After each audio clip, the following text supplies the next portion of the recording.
आज आपण भूमितीतील संकल्पना किंवा जॉमेट्रीमधील काही कन्सेप्ट काय करणार आहोत, क्लिअर करणार आहोत. हा लेक्चर आहे तो कोणासाठी आहे? 6वीसाठी आहे पण आणि 7वीसाठी आहे. 6वीसाठी फ्रेश असणार आहे, 7वीसाठी काय असणार आहे, थोडीशी रिव्हिजन असणार आहे. ज्यांना माहीत नाही त्यांना माहीत होणार आहे, जेणेकरून पुढचं आपलं काय होणार आहे, इझी पडणार आहे. तर पहिल्यांदा आपण काय बघूया, तर पॉईंट बघूया किंवा बिंदू. तुम्ही सगळ्यांनी ऐकलं बिंदू म्हणजे काय, त्याला आपण बिंदू म्हणतो, पॉईंट म्हणतो. हा आपला काय झाला, पॉईंट झाला. हा आपला काय झाला, पॉईंट झाला. म्हणजे एक काय असतो, डॉट म्हणजे आपण त्याला काय म्हणतो, पॉईंट म्हणतो. आता एकरेषीय बिंदू म्हणजे काय, कोलिनियर पॉईंट्स म्हणजे काय. समजा 3 पॉईंट आहे, बिंदू आहेत 3. ती जर आपण जर अशी लाईन ड्रॉ केली असेल तर ते एका रेषेवर राहत असेल तर त्याला आपण काय म्हणतो, एकरेषीय बिंदू म्हणतो किंवा काय म्हणतो, कोलिनियर पॉईंट्स. आता हे बघा, हे 3 पॉईंट आहेत बघा, ते एका रेषेवर होऊ शकतील का? होऊ शकणार नाही. कारण एक रेषा आपण अशी हे केली लाईन, दुसरी अशी असणार, म्हणजे 2 लाईनवर आहेत ते. त्यामुळे त्यांना तर काय म्हणणार नाही, आपण कोलिनियर म्हणणार नाही किंवा एकरेषीय बिंदू म्हणणार नाही. परत एकदा बघा, हा पॉईंट आहे, हा पॉईंट आहे, हा पॉईंट आहे. तर तिन्ही पॉईंट काय नसणार आहे, कोलिनियर पॉईंट नसणार आहे. पण तेच जर आपलं काय समजा 1 2 3 याच्या सहाय्याने जर एक रेषा त्याच्यामधनं जात असेल तर डेफिनेटली ती काय असणार आहे, त्याला आपण काय म्हणणार आहे, कोलिनियर पॉईंट्स म्हणणार आहे. मला परफेक्ट तुम्हाला नक्कीच समजलं असेल. तर हे आपण विसरायचं नाही, कोलिनियर पॉईंट्स किंवा एकरेषीय बिंदू. बिंदू म्हणजे काय ते आपण बघितलं. नंतर आपण काय बघणार आहोत, तर लाईन बघणार आहोत. आता समजा हे 2 पॉईंट्स आहेत, बिंदू आहेत. तिकडनं मी काय केली, ही लाईन ड्रॉ केली आणि ती काय समजा एंडलेस आहे, म्हणजे किती आपण वाढवली तरी काय होणार नाही, ती म्हणजे पुढे पुढे जात राहणार. किती आपण दोन्ही साईडला काय करू शकतो, वाढवू शकतो. त्यालाच आपण काय म्हणतो, रेषा म्हणतो किंवा काय म्हणतो, त्याला आपण लाईन म्हणतो. तुम्हाला बिंदू समजलं, एकरेषीय किंवा कोलिनियर पॉईंट तुम्हाला काय झालेलं आहे, समजलेलं. लाईन म्हणजे लक्षात आलं, एंडलेस असते, दोन्ही बाजूला काय असते, एंडलेस असते, त्याला आपण काय म्हणतो, लाईन म्हणतो. आता जनरली समजा मी पॉईंट दाखवतो 2, इथे समजा AB दाखवलं, तर AB कशी दाखवायची असते बघा, AB आणि त्याच्या डोक्यावर असं हे करायचं आणि दोन्ही बाजूला काय दाखवायचं, ॲरो दाखवायचं. त्याच्यावरून आपल्याला समजते की AB ही काय लाईन आहे. AB अशा प्रकारे आपण काय करतो, दाखवतो. हे संपूर्ण तुम्हाला परफेक्ट झालं असेल. नंतर आपण काय बघूया, तर 2 पॉईंट आहे, 2 पॉईंट आहे आणि मी असं दोन्ही पॉईंट काय केले, एकमेकांना जोडले. पण त्याला कुठेतरी एंड आहे. त्याचा पॉईंट A एंड आहे, इथे B ला काय होतो, एंड होतो. ते आपण पुढे नाही वाढवलं आहे, तर फक्त तिथेच काय झालेलं आहे, तिथे एंड झालेली आहे, म्हणजे संपलेली आहे तिथे. तर अशा याला आपण काय म्हणतो, रेषाखंड म्हणतो किंवा काय म्हणतो, लाईन सेगमेंट म्हणतो. ती कशी दाखवली, मगाशी आपण काय बघितली बघा, लाईन आपण अशी दाखवलेली बघा. पाहिजे तर आपण काय करूया, याला दुसरं नाव देऊया, म्हणजे आपल्या सगळं आपण तिथे देऊया. इथे समजा नाव देतो CD. आपण AB लाईन अशी दाखवलेली, मी इथे काढतो बघा. ही आपली AB झाली, एंडलेस. आणि ह्याला CD ला आपल्याला काय सांगा, एंड आहे. त्यामुळे मी दाखवताना कशी दाखवणार, अशी दाखवणार CD. ह्याला कुठेतरी एंड आहे बघा. CD काय झालं, आपला रेषाखंड झाला, लाईन सेगमेंट झाली, लाईन नाही झाली. तर AB ही आपली काय झाली, लाईन झाली किंवा रेषा झाली. तिसरी गोष्ट काय आहे, तर समजा मी आणि एक काहीतरी काढतो ज्याच्यात एका बाजूला एंड आहे पण एका बाजूला एंड नाही आहे. समजा EF देतो, तर याला आपण रे म्हणतो किंवा काय म्हणतो, आपण किरण म्हणतो. तो कसा दाखवला, तो EF एका साईडला काय दाखवायचं, ॲरो दाखवतो. कुठल्याही साईडला दाखवा, तर त्याला आपण काय म्हणतो, किरण म्हणतो किंवा काय म्हणतो, आपण रे म्हणतो. त्यामुळे तुम्हाला हे दोन्ही समजलं असेल, रेषाखंड, किरण, हे पण समजलं असेल. परत एकदा रिपीट करतो, बिंदू म्हणजे काय ते मी तुम्हाला सांगितलंय, पॉईंट. जर एका रेषेमध्ये असतील तर त्याला एकरेषीय बिंदू म्हणतात किंवा कोलिनियर पॉईंट्स म्हणतात. हे पण तुम्हाला परफेक्ट समजलं असेल. लाईन म्हणजे दोन्ही बाजूला आपण काय करू शकतो, किती वाढवू शकतो, एंडलेस आहे दोन्ही बाजूला, तर त्याला आपण काय म्हणतो, लाईन म्हणतो. की दाखवण्यासाठी आपण काय करतो बघा, दोन्ही बाजूला ॲरो दाखवतो. दुसरा आहे तो आपला रेषाखंड किंवा लाईन सेगमेंट. म्हणजे लाईनचा एक छोटासा भाग आपण घेतला तर ज्याला एंड असतो, दोन्ही बाजूला काय असतो, एंड असतो, तर त्याला आपण काय म्हणणार आहे, रेषाखंड म्हणतो किंवा लाईन सेगमेंट म्हणतो. तिसरी गोष्ट आपण काय बघितलं, किरण किंवा रे. त्याच्या एका बाजूला काय असतो, एंड असतो, एका बाजूला आपण किती वाढवू शकतो त्याला आपण काय म्हणणार आहे, किरण म्हणणार आहे. हे तुम्हाला नक्की समजलं असेल. कशा प्रकारे दाखवतात ते पण बघितलं असेल. मी तुम्हाला मागे पण सांगितलं काय करायचंय, जेव्हा तुम्ही लेक्चर ऐकताय, व्हिडिओ बघताय, तेव्हा पाठी हे म्हणजे तुमच्या वहीमध्ये सगळं काय करायचं लिहून काढायचंय, जेणेकरून तुमच्या नोट्स तुमच्या तयार झाल्या. आता आपण काय बघणार आहोत, तर समजा 2 लाईन सेगमेंट आपण घेतले, ही एक लाईन सेगमेंट झाली किंवा लाईन मुळे लाईन घेऊया. आपण काय घेतली, लाईन घेतली आणि दुसरी लाईन आपण ड्रॉ केली, तर ती इथे ह्या पॉइंटला इंटरसेक्ट होते म्हणजे सेटते. समजा मी त्याला नाव दिलं ओ. इथे काय होते, ती सेटते किंवा इंटरसेक्ट होते. तर आपल्याला काय होते बघा, हा एक भाग झाला रेचा, इकडनं हा आपला रे झाला, इकडनं पुढे काय झाला, रे झाला. समजा त्याला नाव देतो मी ए आणि इकडे देतो नाव बी, इकडे सी देतो, इकडे डी देतो. तर आपल्याला काय मिळतात बघा, ओए हा रे मिळतो, पण डीए ही आपली काय लाईन आहे, ओबी आपला काय रे आहे, ओसी हा आपला काय रे आहे, कारण इथे त्याला एंड आहे. तर अशा प्रकारे आपल्याला काय मिळतात बघा, इथे वेगवेगळ्या प्रकारचे रेज पण मिळत आहेत. नंतर काय मिळतोय सांगा, रेज आणि लाईन पण मिळत आहे. रेषाखंड म्हणजे काय, आपण हे कन्सिडर काय करतो, सगळं पुढे वाढलेले आहे. आता समजा तोच पॉईंट जर आपण मध्ये एक समजा पॉईंट दिलाय A B C D E दिलाय, तर हा आपला रेषाखंड झाला, एवढाच संपलाय तो. मी काय दाखवलाय सांगा, पुढे वाढतोय असं दाखवलाय. पण ते दाखवण्यासाठी रे दाखवण्या लाईन दाखवण्यासाठी एक पुढे वाढणारा पॉईंट आपल्याला दाखवावा लागतो.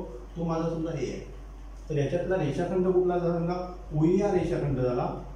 ई सुद्धा आपण रेषाखंड म्हणू शकतो. जर आपण ए हा पॉईंट काय केला, तिथे संपवला, म्हणजे तिथे पॉईंट आपला एंड होतोय, तर आपण त्याला काय म्हणू शकतो, रेषाखंड लाईन सेगमेंट काय करू शकतो, म्हणू शकतो. तर तुम्ही काय करायचं बघा, असा एखादा कुठलाही डायग्राम काढा, म्हणजे असे 2 लाईन इंटरसेक्ट करणारा काय काढा, आकृती काढा आणि त्याच्यामध्ये तुम्ही लाईन दाखवा, लाईन सेगमेंट दाखवा आणि काय करा, रे दाखवा. म्हणजे जनरली तुमचं काय होणार आहे, परफेक्ट होणार. आणि परत सांगतो, जर हे जॉमेट्री मधलं म्हणजे भूमिती मधलं कन्सेप्ट क्लिअर असेल, तर जॉमेट्री सुद्धा आपल्याला इझी वाटायला लागेल. नक्कीच एकदम काय लागेल, इझी वाटायला लागेल. दुसरं आपण काय बघणार, तुम्हाला हे समजलं असेल, तुम्हाला सगळ्या गोष्टी या काय असेल समजलं असेल, सगळे पॉईंट तुम्हाला समजले. तर आता आपण काय करूया, तर कोन म्हणजे काय, तर अँगल. अँगल म्हणजे काय, जेव्हा इथे बघा दोन्ही लाईन एकमेकाला छेदतात किंवा या भाग हा जो भाग तयार होतो त्याला आपण अँगल म्हणणार किंवा त्याला कोन म्हणणार. त्याला आपण काय म्हणतो, अँगल म्हणतो किंवा त्याला काय म्हणतो, कोन म्हणतो. इथे कोण तयार झालाय बघा, हा एक आपला झालाय, हा एक झाला, हा एक झाला. तसे आणि पण मिळू शकतात, पण आपण सध्या 4च विचार करूया, कारण आपला हा पण एक कोन झाला. जर आपण कन्सिडर केला तर हा पण एक कोन झाला, वेगवेगळे झाले. पण सध्या आपण काय करूया, 4च कोन्स काय करूया, अँगल्स काय करूया, कन्सिडर करूया. तर जनरली अँगल्स कसे लिहिले जातात बघा, तर पहिल्यांदा समजा ई लिहिला मी, ई पॉईंट लिहायचा, मधला पॉईंट आहे तो इथे घ्यायचा, मध्ये घ्यायचा, म्हणजे हा जो पॉईंट असतो तो मध्ये घ्यायचा, जो आपल्याला अँगल दाखवायचा आहे तो. आणि नंतर काय लिहिणार आहे, बी लिहिणार आहे आणि त्याच्या समोर असं चिन्ह करायचं. त्याला आपण काय म्हणतो, तर अँगल ई ओ बी.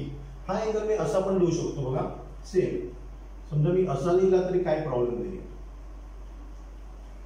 हा अँगल मी असा पण लिहू शकतो, अँगल बी ओ ई पण लिहू शकतो, किंवा अँगल बी ओ ए असा पण लिहू शकतो. फक्त इथे लक्षात घ्या, मधला जो भाग आहे तुम्ही काय केलाय, तसाच ठेवलाय. त्यामुळे मी असं लिहिलं तरी चालेल. ह्याचा याच्या लाईनवरचा कुठलाही पॉईंट घेतला, मिडल मधला पॉईंट घेतला आणि इकडचा पॉईंट घेतला, म्हणजे हा अँगल झाला.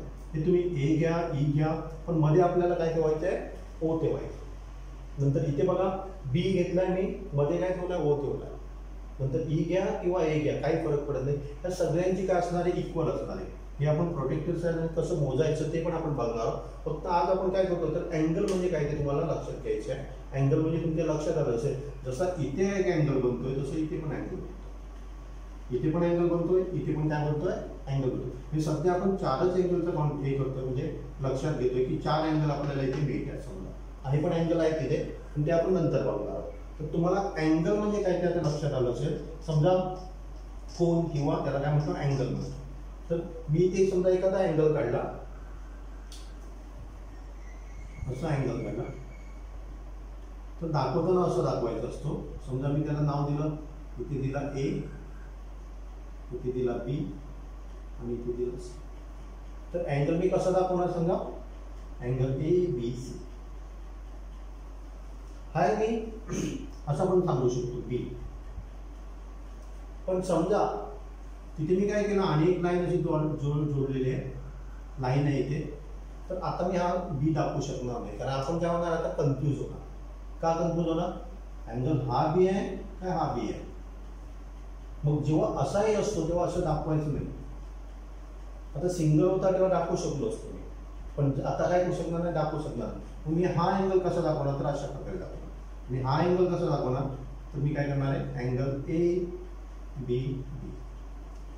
आता मगाशी आपण काय झालं असतो, कुठला धरायचा, हा धरायचा अँगल का हा धरायचा, लक्षात आहे. म्हणजे अशा प्रकारे आपण अँगल काय करायचे असतात, दाखवायचे असतात. हे तुम्हाला परफेक्ट नक्की समजलं असेल बघा. जर आपल्याला हा आपण अशा प्रकारे पण दाखवू शकतो CBA, अँगल CBA हे दोन्ही सेम असणार. हां, तसंच हा आपण काय करू शकतो, तर अँगल DBA अशा प्रकारे पण काय करू शकतो, दाखवू शकतो. जेणेकरून काय असतं, दोन्ही काय असतात, कुठलं फक्त एक लक्षात घ्यायचं, मध्ये जो आपला असणार आहे तो बरोबर आपण घ्यायला पाहिजे. त्याच्यावरून आपल्याला कुठला अँगल तो परफेक्ट काय होऊ शकतो, समजू शकतो. हे पण तुम्हाला नक्की काय झालेलं असेल, समजलं असेल. तर आपल्याला याच्यामध्ये काय सोडवायचं बघा. तर तुम्हाला असं एखादा हे दिलेलं असेल, असं दिलंय, असं दिलंय,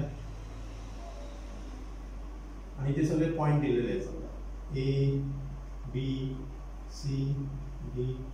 समजा. त्याच्यामध्ये अँगलची नावं द्यायची आहेत. जी काय अँगल आहेत ना, तुम्ही हे काढून घ्या बघा, तुमच्या वहीमध्ये काढून घ्या. आणि तुम्ही काय करणार आहे, ह्याच्यामध्ये कुठले कुठले अँगल्स आहेत मी तुम्हाला एक सांगतो बघा. अँगल DOC हा अँगल झाला. दुसरा बघा DOB पण झाला. DOA आपण कन्सिडर करूया, चालेल. DOA पण अँगलला अँगल करायचे. नंतर काय होऊ शकतो बघा, AOC होऊ शकतं. वेगवेगळ्या प्रकारे तुम्ही काय करू शकता, बनवू शकता. म्हणजे कुठले कुठले अँगल आहेत ते तुम्ही काय करायचे, फाइंड आउट करायचे. नंतर पुढे आपण काय बघणार आहोत, तर अँगलची मापं म्हणजे मेजरमेंट ही वेगवेगळ्या प्रकारची असतात. जनरली मेजरमेंट अँगल ABC लिहिलं तरी चालतं, किंवा नुसतं अँगल ABC लिहिलं तरी चालतं. म्हणजे काय झालं सांगा, मेजरमेंट. आता समजा तुम्ही प्रोटेक्टर वगैरे वापरला असेल काय माहीत नाही, बहुतेक 5वी मध्ये तुम्ही वापरलेला बहुतेक. तर जनरली मी काय करतो, इथे समजा एखादा अँगल काढला, इथे मी काय केला, अँगल काढला. मी प्रोटेक्टर पण तुम्हाला दाखवतोय, तुमच्याकडे नक्कीच असेल. तर याला आपण काय म्हणतो, प्रोटेक्टर म्हणतो. त्याच्या साहाय्याने आपण काय करू शकतो, अँगल काढू शकतो. तर हे तुम्ही बहुतेक 5वी मध्ये पण बघितलेलं असेल. इथे काय असतं बघा, 0 पासून 180 पर्यंत असतं, उलटं पण असतं. म्हणजे आपण कुठली लाईन कन्सिडर करणार त्याप्रमाणे या बाजूने मोजायचं का या बाजूने, क्लॉकवाईज का अँटी क्लॉकवाईज बघायचं असतं. तर याच्यामध्ये समजा मी असं येते मला, आता इकडनं मोजणार, कारण ही लाईन मी कन्सिडर करतो. त्यामुळे जर मोजलं तर साधारण एक 35 अँगल आहे. मध्ये काय असतो समजा 90 असतो. 90 म्हणजे राईट अँगल म्हणतो त्याला. ते पण आपण बघतोय. तर जेव्हा समजा मी नाव लिहितो इथे ABC, हा आपल्याला अँगल मोजायचा आहे. तर हा मी काय लिहिणार, आता मोजला तर काय झालं, angle ABC is equal to काय होता समजा 35 डिग्री. लिहिताना असं बघा, लिहितात डिग्री. त्याला आपण अँगल कशामध्ये मोजला जातो, डिग्रीमध्ये मोजला जातो. आणि संपूर्ण हे समजा इथून आपण स्टार्ट केलं आणि इथपर्यंत आलो तर ते संपूर्ण 360 डिग्री असते. आणि हा जर लाईन आपण कन्सिडर केली तर 180 डिग्री असते. एक लाईन स्ट्रेट लाईन काढली तर किती असते आपली, 180 डिग्री. आणि त्यामुळे घड्याळाचा काटा बघा किती अंशातून फिरत असतो. डिग्रीला मराठीमध्ये काय म्हणतात, अंश म्हणतात. 35 अंश, 35 अंश म्हणतो आपण त्याला. तर घड्याळाचा काटा काय फिरत असतो बघा, 360 डिग्रीमध्ये काय करत असतो, फिरत असतो, किंवा 360 अंशामध्ये फिरत असतो. तर ह्याचं जे मेजरमेंट आहे बघा, ते किती आहे आपण बघितलं, 35 डिग्री आहे. मग जर 0 आणि 90च्या मध्ये असेल, मेजरमेंट काय असेल 0 आणि 90च्या मध्ये असेल, तर त्याला आपण काय म्हणतो, तर लघुकोन म्हणतो, किंवा त्याला काय म्हणतो, ॲक्यूट अँगल म्हणतो. म्हणजे जर एखादा आपण काय अँगल मोजला पण तो 0 आणि 90च्या मध्ये असेल तर त्याला काय म्हणणार आपण, ॲक्यूट. तुम्ही नुसतं बघून पण सांगू शकता की ॲक्यूट आहे का नाही आहे, हे तुम्ही काय करू शकता, सांगू शकता. समजा मी असा एखादा अँगल काढला, कोन काढला, तर आपण नुसतं बघून सांगू शकतो की हा डेफिनेटली 90 म्हणजे काय येणार बघा, इथे येणार. मग 90 पेक्षा डेफिनेटली तो काय मोठा असेल तर डेफिनेटली तो काय नसणार आहे, ॲक्यूट अँगल नसणार आहे. त्याला आपण काय म्हणणार, तर 90 पेक्षा जास्त असेल तर त्याला आपण ऑब्टूस अँगल म्हणणार आहे किंवा त्याला विशाल कोन म्हणणार. तर मी काय करतो, इथे विशाल कोन एक काढलेलाच आहे. तर समजा 90 पेक्षा मोठा असेल, हा काय झाला आपला 90 पेक्षा मोठा झाला. समजा मी त्याला नाव दिलं XYZ, हा आपला अँगल झाला. आता जर हा पण मोजला तर डेफिनेटली आपण हे बघून सुद्धा आपण नुसतं सांगू शकतो, कारण इथे 90 डिग्री येणार आहे. तर आपण काय केलं, हा जर मोजला तर काय होतं बघा, ही लाईन कन्सिडर करणार मी, ही लाईन. त्यामुळे काय होतं बघा, 130 होतं, 130 होतं. म्हणजे आपण जर ह्याचं मेजरमेंट घेतलं, angle XYZ is equal to 130 होतं. आणि मी तुम्हाला काय सांगितलं की ॲक्यूट अँगल हा काय असतो, 90 पेक्षा छोटा असतो. आणि जर मोठा असेल, 90 पेक्षा मोठा असेल, अप टू 180 डिग्रीपर्यंत असेल, तर त्याला आपण विशाल कोन म्हणतो किंवा त्याला काय म्हणतो, ऑब्टूस अँगल असं म्हणतो. म्हणजे लक्षात आलं, जर 90 पेक्षा कमी असेल तर ॲक्यूट अँगल किंवा लघुकोन म्हणतो. 90 पेक्षा जास्त पण 180 पेक्षा कमी असेल तर त्याला काय म्हणतो आपण, ऑब्टूस अँगल म्हणतो. एवढं तुमच्या नक्की लक्षात आलं असेल. तर आता आपण तिसरा एक बघणार आहोत. तर तिसऱ्यामध्ये काय असतं, तर ही एक लाईन झाली समजा आपली, किंवा रे म्हणूया आपण त्याला, रे. आणि ही झाली. इथे समजा 90 डिग्री होत असेल, हा अँगल किती असला म्हणजे 90 डिग्री असं दाखवला जातो बघा, BC. तुम्हाला असं दाखवलेलं असेल समजा असं, तर नक्की समजायचं तो काय असणार आहे, 90 डिग्री दाखवलं असणार, सांगायची काय नाही गरज नाही. हा जर आपण मोजला तर आता काय असणार आहे, हा जर आपण असा मोजला तर काय असणार आहे, 90 डिग्री आपला अँगल असणार आहे. ही स्ट्रेट नाही आहे, पण लक्षात घ्या की स्ट्रेट लाईन असेल तर डेफिनेटली ती काय असणार आहे, 90 डिग्री. त्याला आपण काय म्हणतो, समजा आपला विशाल कोन समजला, अँगल म्हणजे काय ते समजला. आणि तुम्हाला काय मिळतं, राईट अँगल. राईट अँगल म्हणजे काय असणार आहे, तर ज्याचं माप किंवा मेजरमेंट आपण केलं तर काय असणार आहे, 90 डिग्री असतं, त्याला आपण काय म्हणतो, राईट अँगल म्हणतो किंवा त्याला काटकोन म्हणतो. हे एवढंच आपल्याला आज काय करायचं, बघायचं आहे. मी परत एकदा रिपीट करतो बघा, तुम्ही जे काय शिकताय मॅथ्समध्ये ते आपल्याला पुढे पण लागतं आहे. त्यामुळे काय करायचं आहे, हे सगळे जे कन्सेप्ट आहेत ते आपल्याला जॉमेट्रीमध्ये कन्सेप्ट जर परफेक्ट झाले तर पुढे आपल्याला काय होतं, एकदम इझी होतं. आपण बिंदू बघितलं, कॉलिनियर पॉईंट्स बघितलं, एक रेषीय बिंदू म्हणजे काय ते बघितलं, रेषा म्हणजे काय ते बघितलं, रेषाखंड किंवा लाईन सेगमेंट, किरण बघितला आपण, अँगल म्हणजे काय ते बघितलं, आणि वेगवेगळे 3 प्रकार आपण बघितले. त्याच्या व्यतिरिक्त सुद्धा आपण काय बघणार आहोत, अँगल आणि कुठले आहेत ते पण बघणार आहोत. अँगल तर लघुकोन बघितला, ॲक्यूट अँगल बघितला, ऑब्टूस अँगल बघितला, विशाल कोन, आणि तिसरा आपण काय बघितलाय, राईट अँगल बघितलं. हे तुम्ही काय करायचं, आज परफेक्ट करायचं आहे.